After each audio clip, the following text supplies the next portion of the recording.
different festivals have different identities, have different approaches, but ultimately it's a matter of taste.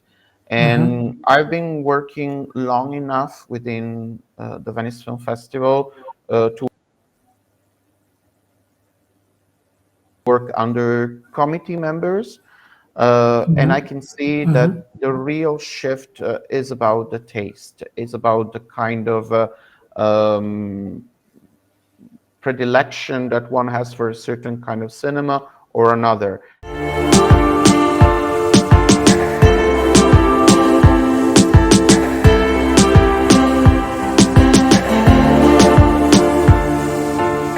Paulo, talking about the festivals, often people wonder, filmmakers do make films and everybody thinks that his film is a masterpiece and it has to be selected by the film festivals. I mean, let's say the top 4 or 5 film festivals, people make films with a view that it would be in Cannes, Berlin, Toronto, or Venice or somewhere. First of all, is that approach right or wrong?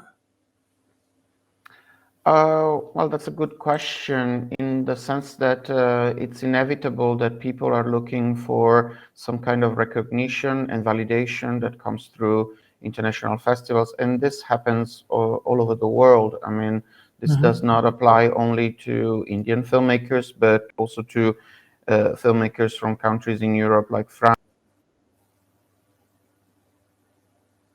Italy, Russia, independent filmmakers. There is a certain mindset that applies to everyone in the independent scene where getting a film into a film festival is the key to open recognition for the filmmaker himself or herself, but also to the film to access markets, whether they are now theatrical or online markets. In regard to the question itself, whether it's the right mindset to make the film specifically for the festivals, well, on the one hand, it's true that the festivals can open certain doors, that they can grant some kind of visibility and recognition to the filmmakers and the films themselves. So I wouldn't blame anybody for doing that, in the sense that it is in the same way the kind of attitude that filmmakers in the mainstream are applying when they are making films to please the audiences and try to bring the money back and make some profit. In a way, it's the same kind of proceeding. The only thing that is questionable is when this becomes a filmmaker or a producer is trying to replicate something that has become a success within the festival circuit. Most of the times that doesn't work, actually, because then festival programmers and festival directors would identify the fact that a film is not made within a sincere kind of project, but with the specific scope of just hitting certain marks or flagging certain boxes. So as long as one remains sincere and is pursued with the attitude where, you know, the main thing is about delivering a film that is what the director's vision is bringing him or her to, then it's not a problem if the film is made for the festivals, because the festivals are just a door that one has to cross in order to access audiences. But is there any kind of preference in terms of cinema the festivals look for? You know, what kind of cinematic approach finds favor with the festivals? That's the most difficult question to answer, in the sense that there might some. Different festivals have different identities, have different approaches, but ultimately it's a matter of taste. And I've been working long enough within the Venice Film Festival to work under committee members. And I can see that the real shift is about the taste, is about the kind of um, predilection that one has for a certain kind of cinema or another. And but at the same time, a good festival director and a good selection team are open to different approaches, to different genres, to different styles. So eventually,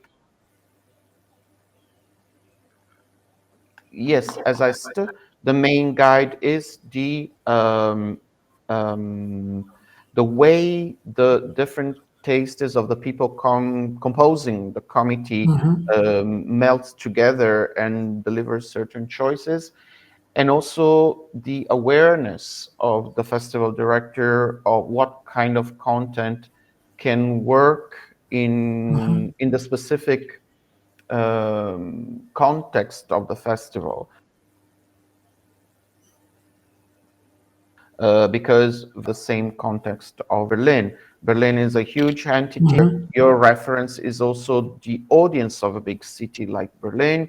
So different kind of films can be addressed to different kind of audiences, whereas Venice and Cannes have a much smaller program, which is mostly targeting the industry, but at the same time, you have an agenda of getting some kind of visibility with the press and with the audiences. And for instance, that means more mainstream films that can speak to the mainstream press and the mainstream audiences. And I'm mentioning this because in the case of Venice, this mostly translates in the choice of having some key Hollywood films like this year Dune or The Last Duel that bring to Venice some recognizable Hollywood Film stars. stars and fact of um, pull towards the press and the mainstream audience. And the hope is always that this kind of response from the press to these big Hollywood films, world premiering in Venice, will also bring this press to cover the smaller films, the Polish, Filipino, Russian films that are also side by side with these Hollywood juggernauts, and for them to share. Venice is the oldest film festival in the world. Is there any particular approach to programming that the festival has? Any kind of, when you spoke about the taste or a preference, is there any taste or a preference which is detailed or defined in some way? What kind of content do they look for? Well, not in the sense that the one thing that one has to bear in mind is the fact that there are, in Venice, like in other festivals, there are different sections. And the criteria that bring a certain film to a different section are maybe the kind of distinction that is more easily understandable for people who are externally looking at what Venice chooses.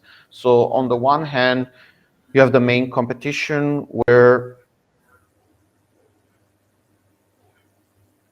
obviously the great auteurs are invited. Then of competition where again you have big names of international cinema that are maybe established enough not to need to be in a competition or don't want to be in a competition. Specifically in Venice, also, within the out of competition, we have a sub-strand of programming where we fit the documentaries, because the out of competition in Venice is divided between fiction and non-fiction. And again, works that are relevant because of stylistic approach. They're made by masters of documentary, or films that are very relevant because of their thematic interest, which could be urgent or extremely timely. Then we have a second competition, which is called Orizzonti, Horizons in English, which is for, let's say, more edgy, adventurous films from up and coming filmmakers. And you could see this greenhouse for up and coming, where we are nurturing the new generation of filmmakers who could be in the competition. And this is something that was especially true in recent years, because it takes time for this greenhouse to bring its fruits to the main competition. But this year, for instance, we had a couple of films, at least a couple of films from directors that had been awarded in Orizzonti. Orizzonti is also the section where we host the short film competition, which in Venice is very limited. We only have 2 slots for the short film competition, and it means that we only select something like 12 to 14 short films for the competition. And again, um, there is a strong kind of connection between the sections, in the sense that, for instance, this year's winner